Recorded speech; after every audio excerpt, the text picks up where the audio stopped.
several $1 million in cash and jewelry taken from a cargo hangar by a band of armed men wearing masks. December 11th may go down as the day of the biggest robbery in our country's history, and it happened right here in New York. $6 million bathed in blood. Police helpless to stop the slaughter and the largest cash robbery of its time. This is the story of the Lufthansa heist of 1978, where the perfect crime was executed and then was brought down in a trail of bodies because of one man's laziness and another's murderous paranoia. Desperation and opportunity. How a gambling debt sparked the heist of the century. Imagine pulling off the perfect crime without ever setting foot inside the building. Sounds impossible, but for Luis Werner, a Lufthansa cargo supervisor at JFK Airport, it is about to become a reality. This wasn't some master plan he'd been dreaming up for years. This was a desperate move, born from a $20,000 gambling debt, which is over $90,000 in today's money. For a cargo supervisor, that kind of debt wasn't just a problem, it was a life ruiner. So what does a man with intimate knowledge of one of the busiest airports in the world do when he's backed into a corner? Well, he becomes an insider for an inside job. Werner knew things, important things. He had the cargo schedules memorized, understood the security protocols, and most crucially, he knew how to access the vault where millions in cash and valuables were stored. In the late 1970s, long before the post-9/11 crackdowns, airport security was a far cry from what we know today. There were vulnerabilities, gaps in the system that someone with the right information could exploit. Werner didn't plan on robbing the place himself, though. He decided to share this goldmine of information with his bookmaker, Martin Krugman. For those who are unaware, a bookmaker is the one you make bets to if you choose to gamble on things like horse races, and the one who pays out the winnings if you actually win. As gambling is a hotbed of illicit activity, it's no surprise that this bookie had connections, and Werner's debt and verbally indicated willingness to settle it didn't stop with him. Like a spark in a powder keg, Werner's desperation ignited a fire of criminal ambition. His insider knowledge spread through the criminal grapevine, each person recognizing its value, until it finally landed in the lap of the mob. And that's where things really started to get serious. The mob saw potential where Werner saw a way out. They recognized that with this information they could pull off something big. Really big. Werner's information became the foundation upon which the entire heist would be built. The information in question was that once a month, Lufthansa flew back from Germany large amounts of cash that had been exchanged by US tourists and servicemen for the local currency, the German mark. Outside of that, it was just down to timings, position, and privileged opportunity. The stage was set. The inside information was in the hands of those who knew how to use it. All that was left was to put together a crew capable of pulling off a multi-million-dollar robbery. But as anyone who's ever tried to assemble a team of independently thinking humans can tell you, it's easier said than done. The crew. Masterminds behind the plan. Welcome to Jimmy Burke's world, where putting together a crew is as dangerous as the heist itself. Jimmy, the Gent Burke, was the perfect man to lead this audacious operation. His charm disarmed hardened thugs, while his ruthlessness sent shivers down enemies' and allies' spines. But even for Burke, recruiting a team for a multi-million-dollar heist was no easy task. How do you find people skilled enough to pull off such a complex job, yet trustworthy enough not to rat on you? Burke handpicked his crew from seasoned criminals he'd worked with before, men who knew the consequences of betrayal all too well. Let's dive deep into Burke's inner circle. Henry Hill, a smooth-talking associate with connections throughout the New York underworld, acted as Burke's eyes and ears. Tommy DeSimone, a volatile enforcer with a hair-trigger temper, provided the muscle. Angelo Sepe was the strategist, turning Burke's vision into a workable strategy. Burke's connection to the Lucchese crime family gave him the clout to keep his volatile crew in check. The shadow of La Cosa Nostra loomed large, ensuring everyone knew the price of failure or betrayal. This wasn't their first rodeo. Burke's crew had cut their teeth on smaller airport jobs, learning to exploit security vulnerabilities and blend in with ground crews. Each previous heist honed their skills for the main event. But Burke also needed a headquarters for his operation. Enter Robert's Lounge, a nondescript bar in South Ozone Park, Queens. Behind its unassuming exterior, Robert's Lounge was a hub of criminal activity. In its smoky backrooms, Burke's crew began to shape their audacious plan.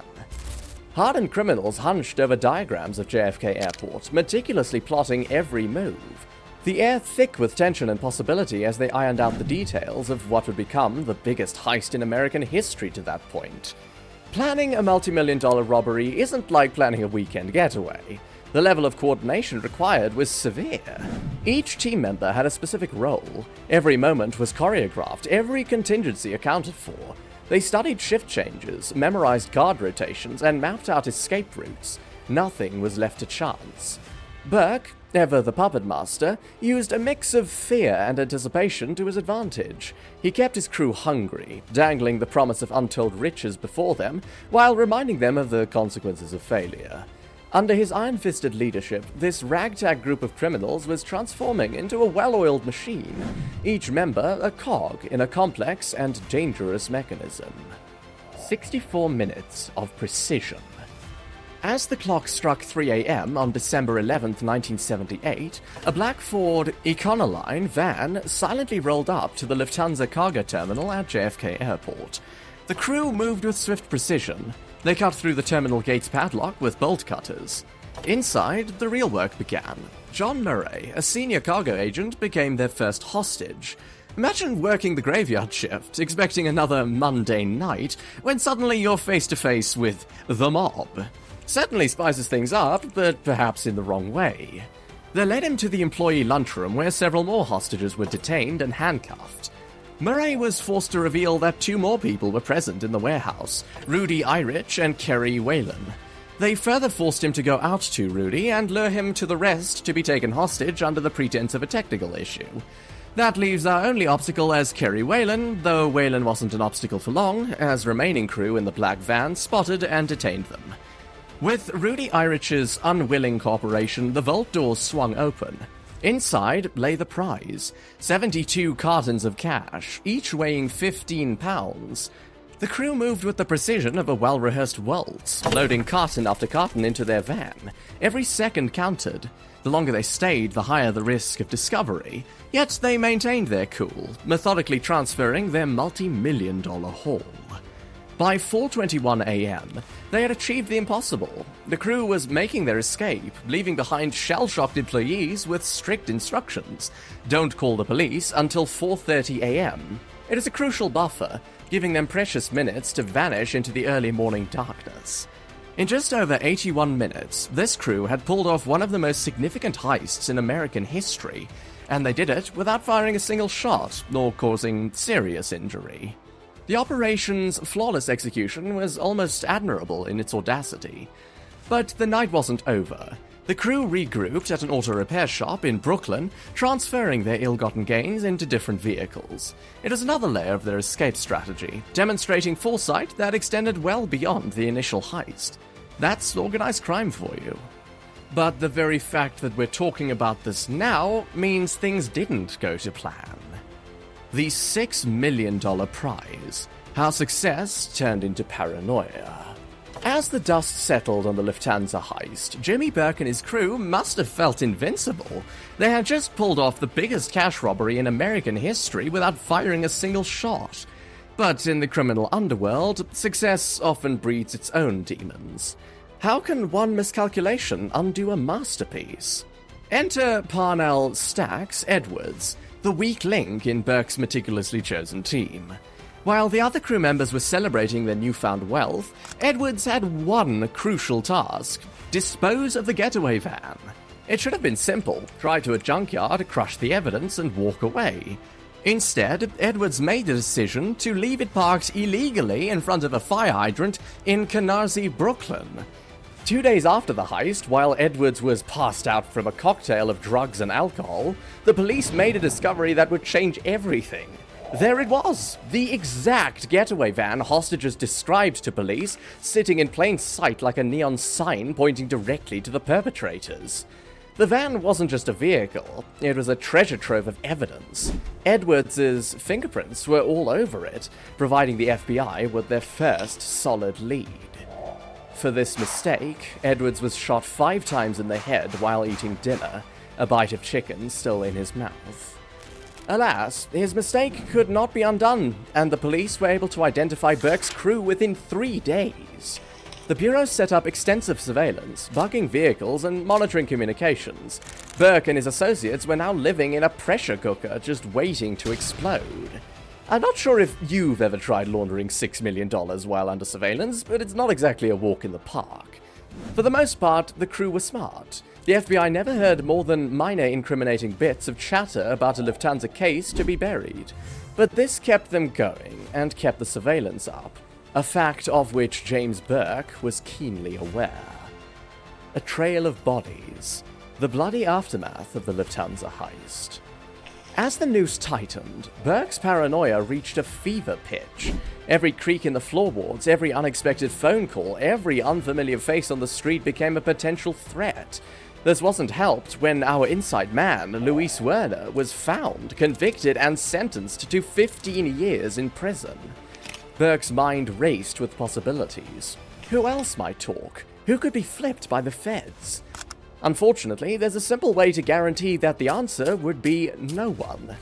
Because no one talks when they're dead. Starting off, the bookie, Martin Krugman, started complaining at meetings that he deserved a larger share of the haul. Killed and dismembered. Luis Roast Beef Kafora, tasked with the difficult laundering, disobeyed an order to lay low and instead bought his wife a custom pink Cadillac. Disappeared and never found. As the body count rose, the psychological toll on surviving crew members became unbearable. The once tight-knit group of criminals began to fracture under the weight of suspicion and paranoia. Trust evaporated, replaced by a suffocating atmosphere of dread. Meanwhile, the FBI was growing increasingly frustrated. They had identified Burke and his crew as prime suspects shortly after the robbery, but now they watched helplessly as potential witnesses disappeared one by one. It was like trying to solve a puzzle where someone kept removing the pieces. Each murder or disappearance made it harder for the agency to gather the evidence they needed to bring Burke to justice. But they got a break. One piece wised up before it was too late. The middleman, who passed Werner's desperation and willingness to be an inside man from Krugman, the bookie, to Burke himself. Drug-dealing gangster Henry Hill turned himself into witness protection, and in exchange ratted out everyone else, kicking the investigation into high gear, swiftly alleviating the FBI's frustration. The Rat and the Reckoning. How the truth finally came to light. Henry Hill's desperate choice would shatter the code of silence and expose the dark truth behind the perfect crime. In 1980, Hill found himself in handcuffs, facing serious narcotics charges. But for him, the prospect of prison time was nothing in comparison to his certain and approaching death if he'd stayed quiet. The impact of Hill's cooperation was seismic. His testimony became the cornerstone of multiple investigations, leading to a wave of arrests and convictions that sent shockwaves through New York's criminal underworld. Mobsters who had once thought themselves untouchable suddenly found themselves in the crosshairs of federal prosecutors.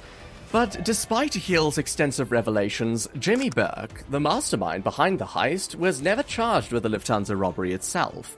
It's a twist that seems almost too bizarre to be true. Burke was ultimately convicted for his involvement in a point-shaving scandal, a crime that seemed almost quaint compared to the bloody saga of the Lufthansa heist. He died in prison in 1996, taking many of the heist's secrets to his grave. Paul Vario, another key figure in the Lucchese family, met a similar fate. He was imprisoned for extortion and passed away in 1989. As for the stolen loot, well, that's where the mystery deepens. The millions of cash and jewelry taken from the Lufthansa heist seemed to vanish into thin air. To this day, not a single dollar has been recovered. The Lufthansa heist continues to captivate our imagination, a testament to the enduring power of a perfect crime. Conclusion. The Lufthansa heist exploded into pop culture, immortalized by Martin Scorsese's Goodfellas. Beyond Hollywood's glamour lies a tale of ambition gone awry, a perfect crime unraveling into a nightmare of paranoia and violence. Was the price of success worth the devastating consequences? The missing millions, still unaccounted for, serve as a haunting reminder of the heist's unfinished business. In the end, the Lufthansa heist stands as a stark lesson. In the world of high-stakes crime, victory can be a fleeting double-edged sword, with brief success followed by the point being turned to and driven through you. It does make for an engaging story, though, so that's something.